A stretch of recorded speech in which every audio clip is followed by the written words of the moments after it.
On Sunrise and streaming on CrossroadsToday.com after several court resets. The man accused of killing Amanda Johnson is expected to stand before Matagorda County Court. 25 News Now has the story. And a possible kidnapping attempt landed a Houston man in jail on drug charges over the weekend. We'll tell you how the 911 caller's account of the kidnapping helped authorities catch up with the suspects. Turning now to our nation's capital, authorities say an active duty airman set himself on fire outside of the Israeli embassy yesterday. More on the man's condition this morning coming up on Sunrise. And if you've been loving that warm weather we had this last week and this weekend, we've got a couple more days of it before the cold front comes on Wednesday. We'll take a look at that in the weather coming up. It is regional quarters week in boys basketball. I'll have those matchups coming up in sports. You're watching 25 News Now Sunrise. Good morning and thank you for joining us. I'm Carolina Astrain. And I'm Parker Cox. And today it's the 26th day of February 2024. The time is now 6:32 on our Monday morning and it's National Carnival Day. Carnival Day, like Carnival. Like Carnival. That's right. And one of my favorite singers, Celia Cruz. Oh. She's gonna get a little quarter made in her likeness, but she says that life is like a carnival. Oh, life is like a carnival. In fact, Carolina, the last week we've had, or that weather we've had, has been like carnival. Let me tell you, a carnival of temperatures. A carnival of temperatures, and we've got another carnival of temperatures coming our way this week because we got a cold front. But we'll take a look at that just a second because y'all tuning in right now. You're looking live in Victoria, where yes, your eyes do not deceive you. That is a little bit of light patchy fog out there right now this morning. Right now about 64 degrees out there, but with the dew point just 1 degree off of that temperature, you get a 96% humidity, bringing you that 3-mile visibility. At least that's what the computer's saying. This one's saying 2¼ miles here in Victoria, but the rest of us seeing, let's see here, we got ½ mile in Gonzales, and that looks to be the lowest visibility on the radar right now. But the good news is that fog will be out of our area by between 9 to 10 as that sun starts coming up in the sky, giving you another nice warm day today, folks. But like I said, look at your weather headlines here. That light patchy fog will be sticking around the next couple mornings with a couple breezy and warm days still coming our way before that cold front comes our way on Wednesday morning. Look at your temperatures right now, all of us in the mid and some of the low 60s this morning. Got it at 61 over there in Nixon at 60 in Bay City, but warming up nicely today, getting up to about the low 80s yet again today. About 82 is what I'm thinking here in Victoria, and tomorrow we're getting up to 83 in Victoria, and I saw a 91 in Beeville. A very warm day out there out west, but also a bit breezy today, getting up to about 20 to 25 miles an hour with those wind gusts, and increasing tonight actually. But for the next couple days, it's going to get warm until that cold front comes on Wednesday morning. We'll take a look at that in just a few more moments. Back to Carolina. Thank you, Parker. After 2 court resets, the man accused in the murder of Amanda Johnson is scheduled to appear in court this morning for a pre-trial hearing. The hearing will get underway at 9 o'clock at the Matagorda County Courthouse. The suspect, Fernando Acosta Jr., had an initial trial date set for June 8th of last year, but the court reset the hearing for October 25th, and that October trial date got reset until today. Acosta Jr. faces charges of tampering with evidence, abuse of a corpse, and murder. A possible kidnapping attempt led to a drug arrest in Fayette County last night. The caller told LaGrange police 2 Hispanic men got out of their vehicle and approached his wife on the courthouse square. The caller says his wife drove away when the men came closer to her vehicle. LaGrange police passed a description of the suspect's vehicle along to Fayette County Sheriff deputies. Police could only describe the vehicle as an older model white box van.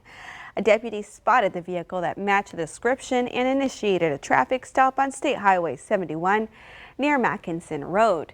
When the deputy made contact with the driver, he confirmed the vehicle matched the description from the original incident. After more investigating, the deputy found the driver in possession of methamphetamine and marijuana. The deputy took 55-year-old Orlando Caton of Houston into custody on a charge of possession of a controlled substance and possession of marijuana. At this time, authorities believe no kidnapping attempt occurred, and they did not file any charges in reference to the original incident. Across the nation this morning, an active duty airman is in critical condition after setting himself on fire in northwest Washington, D.C. Sunday afternoon. Secret Service say officers responded to reports of a person possibly experiencing a medical or mental health emergency just before 1 p.m. Authorities say the incident occurred outside of the Israeli embassy.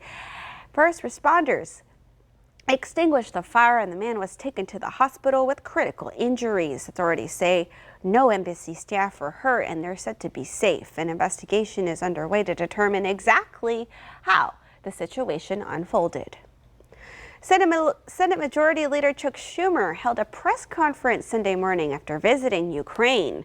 Schumer was joined by local Ukrainian leaders from New York City, Long Island, and Westchester.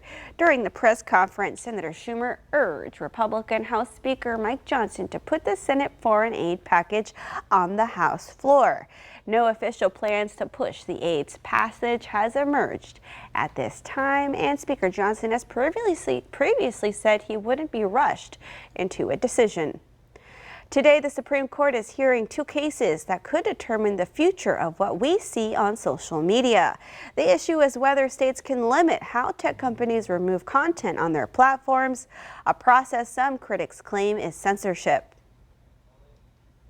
This morning, a crucial question takes center stage at the Supreme Court. How far can the government go in regulating political content on social media? The justices will hear arguments today about whether two laws passed in Republican-run states are constitutional, one from Florida, the other from Texas. The Florida law bans tech companies from suspending the accounts of political candidates. The Texas law makes it illegal for tech companies to remove political content based on someone's viewpoint, even if it's hate speech. Supporters of these laws say social media platforms have been censoring users, especially those with conservative or religious views. But tech companies argue they have a right under the First Amendment to set their own standards to prevent misinformation. It's about government, in this case, Republican government, forcing a private platform to say something it doesn't want to say.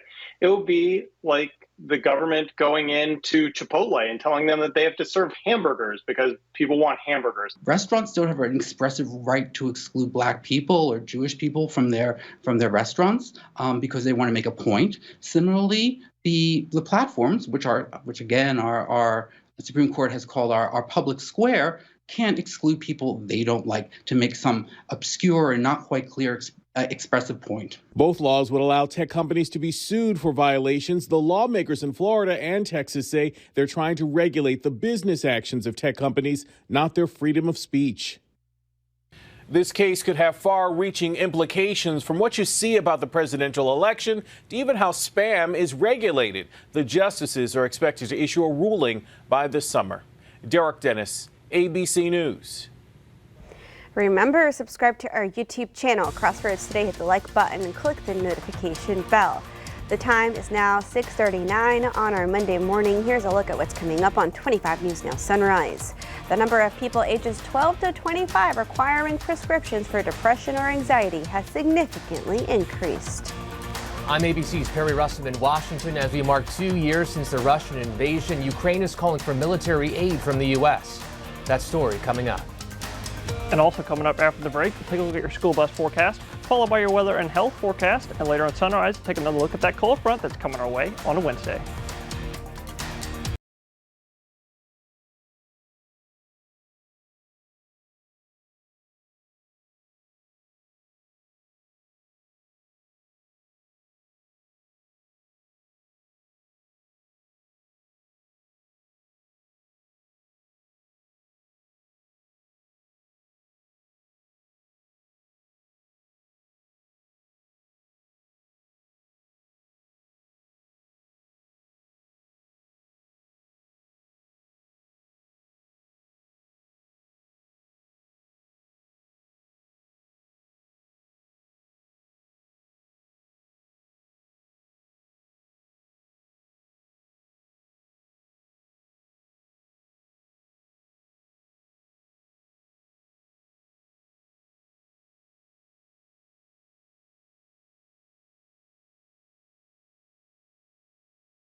Well, good morning, Crossroads. If y'all tuning in with us this morning and looking live in Cuero, where it is definitely still a little bit cloudy this morning and also quite nice as well, and also a little bit humid. Right now about 64 degrees, but with your dew point matching that temperature, you've got a 99, basically 100% humidity, giving you a 1 mile visibility over there in Cuero. So please be careful on the roads because you're likely to see a little bit of real light patchy fog out there this morning. But if you're seeing your kiddos out the door, it's going to be about 64, just like it is right now. A little bit of fog out there and quite humid, but warming up nicely this afternoon to 82, 83. The further west you go, we could get close to 90, but it's going to be a nice and warm day today and tomorrow. And with that warm weather today, it's going to be a bit breezy as well, bringing you a little bit of high tree pollen today and moderate grass pollen as well. So maybe a good idea to take an allergy pill for today. And your UV is going to be high as well. That's pretty normal with partly cloudy skies. But like I said, it's going to be breezy today with those gusts right around 20 to 25, but it's going to continue until our cold front comes Wednesday morning, dropping us back to 60s, but we warm right back into the 80s. We'll take a look at that in just a few more moments. And we'll take a look at that more in just a few moments and look at that with Zach.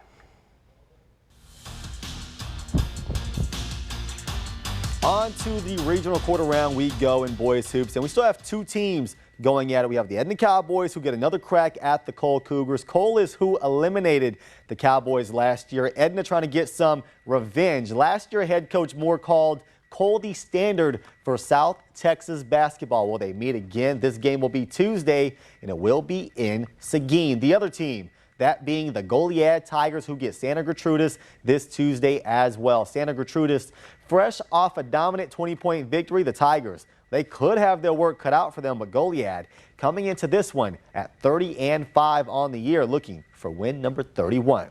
Now over on the baseball diamond, the Victoria East Titans had quite the tournament out in McAllen. They wrapped up tournament play with an 8-4 victory over Brownsville Hanna to go 4-1 over their 5-game stretch. During that 5-game stretch, they outscored their opponents 51-18. Let's also not forget about that no-hitter from Braddock Raven that he threw. They also get back in action this Tuesday at Corpus Christi Moody. With your 25 Sports Now, I'm Zach Brown. Thank you, Zach. All right, we want to invite y'all to experience our digital streaming service, Crossroads Today Plus. You can find it on your connected TV through Amazon Fire TV, Roku, Apple TV, Android TV. Just search Crossroads Today Plus. Over the weekend, Ukraine marking 2 years since the Russian invasion. For the first time, Ukrainian President Volodymyr Zelensky saying how many of his troops were killed. 31,000 since the invasion started. It comes ahead of a crucial meeting this week between the president and congressional leaders as Biden pushes to approve funding for Ukraine. Pressure is building on House Speaker Mike Johnson to pass the foreign aid bill that would send $60 billion to Ukraine. Tomorrow, President Biden meeting with top congressional leaders, including Speaker Johnson, to make his case in putting the bill up for a vote in the House. It comes down to one person. Speaker Johnson, will he put the bill on the floor? I have spoken with him personally. He has indicated that he would like to get the funding for Ukraine. He's trying to figure out a way to do it. After passing the Senate with bipartisan support, the bill has stalled in the Republican-led House. If the Senate bill were to make it to the floor, it would have, a lot of Republican votes. You would vote for it? I would. It comes as Ukraine marks the 2-year anniversary of the Russian invasion. For the first time, Ukrainian President Volodymyr Zelensky disclosing how many of his troops have been killed, 31,000 since the war started. U.S. estimates have the number at 70,000. ABC's James Longman in Ukraine. Have you lost faith in the U.S.? No. They are great people, and I count on your people. Zelensky says Ukraine needs military aid from the U.S. within the next month, and they are preparing for another Russian attack in late May or summer. Perry Russum, ABC News, Washington. You can scan the QR code on your screen to take part. We ask you, do you support the passage of the foreign aid package? Okay, let's take a look. 44% of you say yes, that's slightly up from the last half hour, and 56% of you say no. Thank you for taking part in our viewer poll. The time is now 6:45 on Monday morning. Still to come, at least 4 people are dead and several others hurt in shootings in Chicago over the weekend.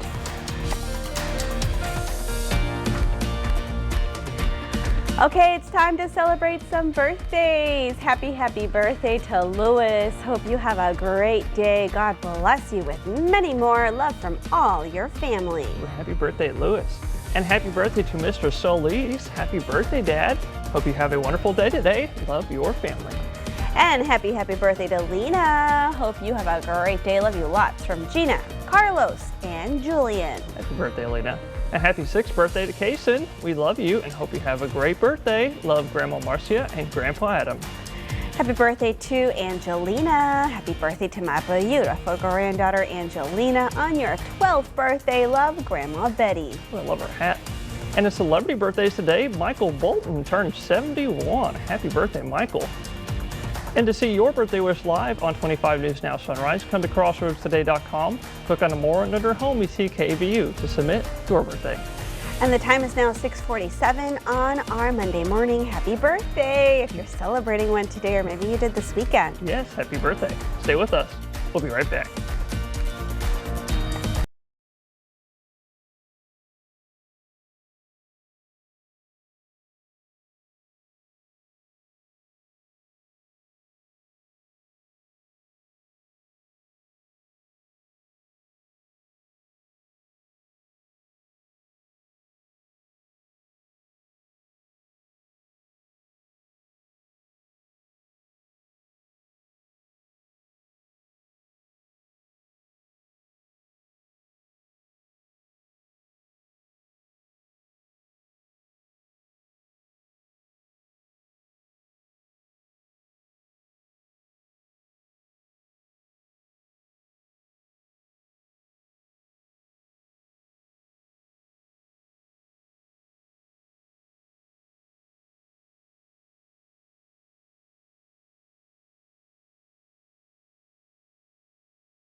Well, good morning, Crossroads. I hope y'all have been enjoying that lovely weather we've had all last week and even this weekend. But that actually leads us to today's weather poll because we've had lots of warm weather, but not close to that record. But today's weather poll asks, what is the hottest wintertime temperature ever recorded in Victoria? Look, y'all saying. None of y'all are saying 92. None of y'all are saying 93. Most of y'all, 72% of y'all are saying 94 degrees. That's pretty warm. 14% of y'all are saying 95 and 14% of y'all say 96. And the all-time record for the hottest wintertime temperature in Victoria is 95. It was set in February 19th, 1986. Got up to 95 degrees, but some areas here in the Crossroads are going to get a little warm, especially the western areas getting in the 90s. But vote on any future weather polls. Go to crossroadstoday.com/voteweather. to participate. But like I said, yesterday got 80 degrees, and we got a little bit more of that coming our way. In fact, looking at your temperatures for the next 5 days, today we're going to get up to about 82. Tomorrow we're getting up to about 83. Some areas out west are going to get up to almost 90 degrees tomorrow. And then we get our cold front coming on Wednesday morning, dropping us back to the 60s. And then southerly flow returns, and we're warming right back to 80 by beginning next week. But with that southerly wind, like I said, it's going to keep us nice and warm, but it's also going to be breezy today with those gusts right around 20 to 25 miles an hour this afternoon. And it's actually going to increase as we go into tonight and into tomorrow, where those gusts could be around 30. So it's going to be a breezy next couple of days. But like I said, getting up to about 81, 82 here in the crossroads today, dropping back to the mid 60s tonight, and then warming to some areas in the west could see 90 tomorrow. But we'll take a look at that more in just a few more moments. Back to you, Carolina. Thank you, Parker. According to a new study in the journal Pediatrics, the number of people ages 12 to 25 requiring prescriptions for depression or anxiety has significantly increased in the last few years. Since COVID, the dispensing rate rose almost 64% more than normal and more than 130% for young women. Experts say while the rise in numbers is alarming, antidepressants can be life-saving. They say to look at your child for signs of behavior and mood changes, such as with their sleep, social life, attitude, school performance, ability to concentrate, or interest in activities, and to always consult your doctor. Credit card debt in the U.S. is surging. The Federal Reserve Bank of New York says credit card debt hit a new high of $1.1 trillion from October through December. LendingTree says the average unpaid credit card balance was more than $6,800 in the fourth quarter. But some economists say the debt level is not as alarming as it may seem. They say workers are still commanding robust wage gains, the stock market is on solid footing, and attitudes toward the economy have improved dramatically in recent months. Economists also say after adjusting for inflation, the current level is nearly 20% below a peak it reached in late 2008. Still to come on Sunrise News to know before you go, a manhunt is underway for an escaped murder suspect in Louisiana.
At least 4 people are dead and several others hurt in shootings in Chicago over the weekend. At Potawatomi Park on Sunday afternoon, sounds of gunshots were heard as children were playing and families were walking in the area. Police say the incident happened around 3:30 p.m. when 2 suspects walked into the park and started shooting at 2 men and 2 women. A 19-year-old woman who was shot in the chest died on the scene. 3 others who suffered gunshot wounds were taken to local hospitals and they're now in good condition. In Chicago's South Side, 3 people are dead, including a 14-year-old boy, and a 4th was hurt inside a residence on Sunday evening. Authorities say all 4 victims are inside the residence when 2 people entered and opened fire. It is unknown what led to the shooting, and both of the incidents' investigations are underway. A manhunt is underway for an escaped murder suspect in Louisiana. Jefferson Parish leaders say Leon Ruffin, who is in custody for a second-degree murder accusation, escaped a medical transport. Authorities say after he received treatment, Ruffin created a disturbance in the back of a sheriff's office vehicle as he was about to be taken back to lockup. When the deputy got out of the vehicle to check on him, he pepper sprayed her. It's unclear how he obtained the pepper spray.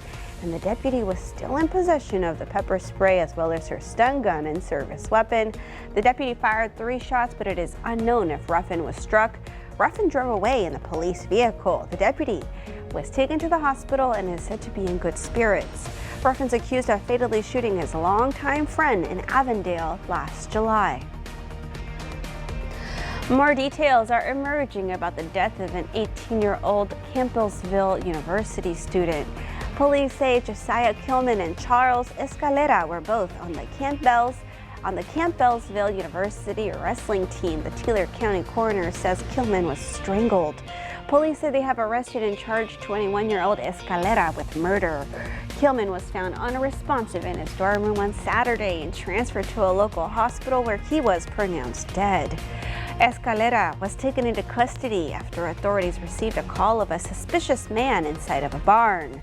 Details of what led up to Kilman's death are unknown. Joseph Hopkins, the president of the university, released a statement saying that the university was, quote, grieving the loss of one of our family.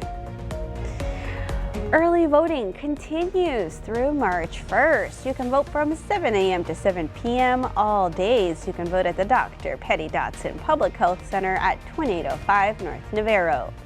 The Victoria County Commissioners Court will meet today, here are a few agenda items for today's meeting. The court will vote on a restructuring of the fire marshal's office and take appropriate action to discuss the maintenance of the Victoria Educational Gardens and consider approval of several budget amendments, including roads and bridges for Precinct 1, historical commission funds, and more. If you can't attend today's meeting in person, the court does have a virtual option, which you can find at vctx.org. AT&T will give $5 to customers hit by the recent cell phone network outage. Read this story by the Associated Press. I'm so used to saying the Texas Tribune. Read this story by the Associated Press on our website, crossroadstoday.com. I posted it there this morning for y'all. All right, and we want to invite y'all to experience our digital streaming service, Crossroads Today Plus. You can find it on your connected TV. Just search Crossroads Today Plus. And now let's get a final look at our forecast with Parker. Parker, there is quite a beautiful sunrise in Port Lavaca. It's giving Monday motivation. It is giving Monday motivation. In fact, Carolyn, you're looking live in Port Lavaca. We're still a little bit of light fog out there this morning, but with that sunrise, you can't have any kind of bad feelings out there with that sunrise. Right now, about 65 with that sun coming up in Port Lavaca, but with a dew point 1 degree off, got a 96% humidity, bringing you a 5-mile visibility in Port Lavaca. Right now, looking at the visibility, all of us seeing just a little bit of that light fog out there this morning, but the good news is it'll be out of our area within the next hour and a half or 2 by 9 to 10 a.m. this morning. But looking at your temperatures right now, all of us in the mid-60s, not off to a bad start this morning. Pretty nice out there, but with that warm morning, we've got a warm day today, getting up to 82, while the rest of the state getting up to the 90s, and tomorrow getting up to about 83. And for the rest of this week, we do have that cold front coming our way. Wednesday morning, dropping us into the 60s for just a couple days, but we warm right back to the 80s next week when the southerly winds return. I don't think I'm ready for the heat today, Parker. I am. I'm excited. You like it hot. I love the heat. All right. Well, thank you for joining us. Have a wonderful day. Don't forget the sunblock. And remember to subscribe to our YouTube channel, Crossroads Today. Join Karina, Don, Mac, and Zach today for 25 News Now at 5, 6, and 10.